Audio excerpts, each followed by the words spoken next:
Hey everyone, welcome to another episode of the Indiginerd Project. So I was helping my baby's mama buy a laptop recently, and it turns out the more you dig, the more you research into this, the more confusing it gets. Google, Microsoft, and Apple are all in a death match for our souls, and it is not pretty. So here I am doing my little research, trying to find a perfect balance of value, reliability, ease of use, and making sure the computer can handle all the things she needs to get done.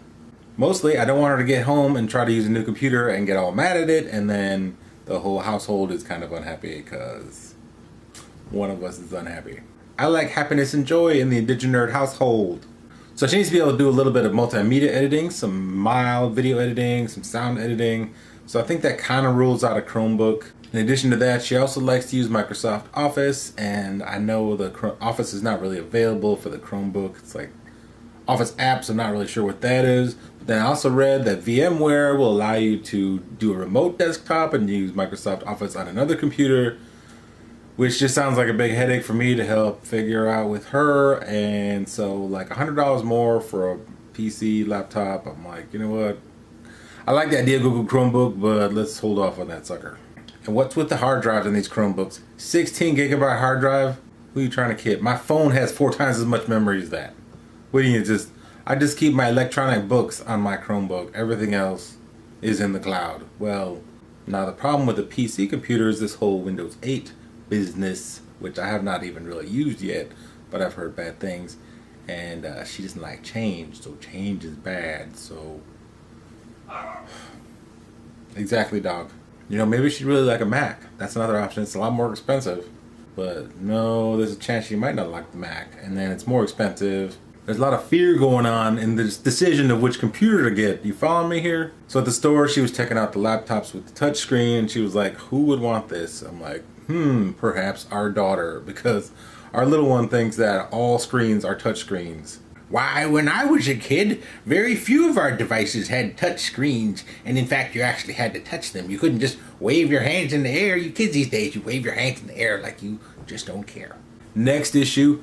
The extended warranty. They always try and hit you up for the extended warranty. I remember reading a blog or something somewhere on the internet, so don't even bother. The math doesn't work out. The failure rate of laptops is so much less than the percentage of money they want you to spend on the insurance. That's a joke. So that's the thing. You have to compare the failure rate typical to the laptops compared to the percentage of the cost of the overall computer of the insurance plan. It involves math. And so that's why you bring someone like me along who likes doing math, doesn't mind showing off and trying to do it in their head, like, oh, look what I can do. So the manager of this place is pointing out, he's like, you know, those laptops, after 2 years, have a 20% failure rate. And I'm like, why are you trying to sell us these crappy computers that keep breaking down? So he saw me doing the math in my head, like kind of skeptical. So he knocked the price down in half. And the math actually worked out at that point, so we got it. But part of me is like, oh, I hate giving in to pressure sales tactics. And I know when you play blackjack, you're never supposed to get the insurance. Oh, and also my cousin, who supports a tech company up in Silicon Valley, they have some like 1,500 laptops. And he said, here's what we did, Jim. We took out the old spinning around hard drives in these computers and replaced them with solid state drives. And the failure rate plummeted to darn near next to nothing. The problem is those computers with the solid state drives in them are very expensive, like twice as expensive for the solid state drive. And my cousin's like, well, you could just install it yourself. I'm like, oh, I could, huh? Well, all you have to do is create a backup disk for your computer and then switch out the hard drives and then install the operating system on the new hard drive and you're good to go. Here you go, honey. I turned your new laptop into a paperweight. See, growing up, I saw my dad gradually destroy our house one do-it-yourself project at a time. Year after year, the house got worse and worse. And to this day, my mom is still mad about it. She will tell you how she hated that house that we grew up in, and she'll be crying. And I think I'm so emotionally traumatized, I just cannot do anything. Do it yourself. Try to fix anything. If it's broken, it's just broken.